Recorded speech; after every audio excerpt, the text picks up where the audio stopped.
নমস্কার বন্ধুরা, ব্রততিস কিচেনে আপনাদের সকলকে অনেক অনেক স্বাগতম। আজকে আমার রেসিপি হলো তালের মালপোয়া। হ্যাঁ বন্ধুরা, টেস্টি টেস্টি তালের মালপোয়া। তো চলুন বন্ধুরা, রেসিপিটা আমরা দেখে নেই।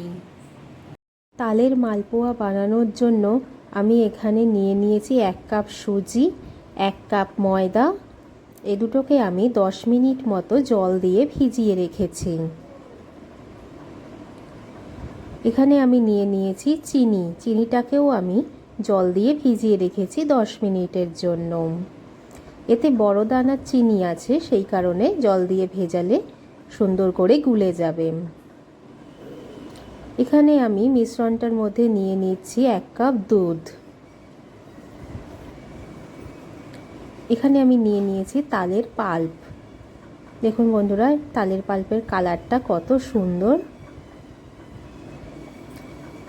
এবার একটা বড় জায়গার মধ্যে আমি মিশ্রণটা ঢেলে দেব।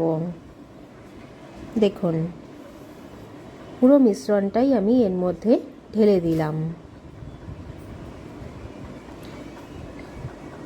এবার আমি এর মধ্যে দিয়ে দিচ্ছি তালের পাল্পটা। তালের পাল্পটা দেওয়া হয়ে গেছে। এরপর আমি এর মধ্যে দিয়ে দেব আগে থেকে ভিজিয়ে রাখা চিনিটা দেওয়ার পর এবার আমি একটা হাতার সাহায্যে সামান্য একটু গুলে নেব। হাতার সাহায্যে অত ভালো করে গোলাটা হচ্ছে না, তাই আমি হাত দিয়ে সুন্দর করে গোলাটা গুলে নেব। হাত দিয়ে গুললে খুব সুন্দর করে গোলাটা গুলে যায়।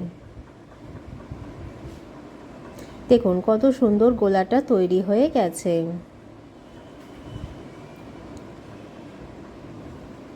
আর কতটা ফুলেছে। এবার এখানে আমি একটা কড়াইতে তেল গরম করে নিচ্ছি। তেলটা গরম হয়ে গেছে।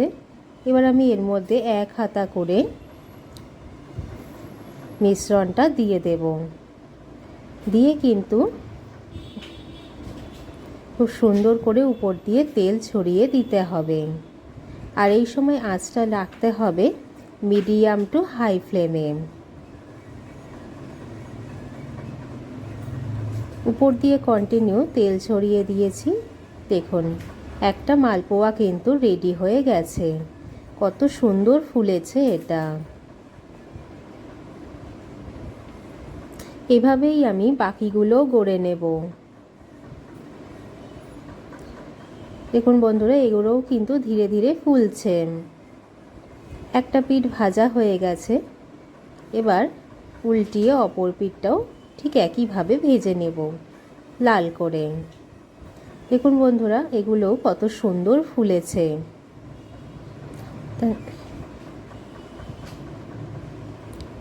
একদম ফুটবলের মতো কিন্তু এগুলো ফুলছে।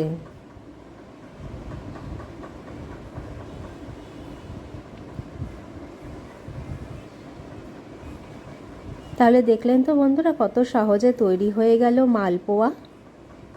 এরকম নিত্য নতুন রেসিপি পেতে আমার চ্যানেলটাকে লাইক, শেয়ার, সাবস্ক্রাইব করে দেবেন।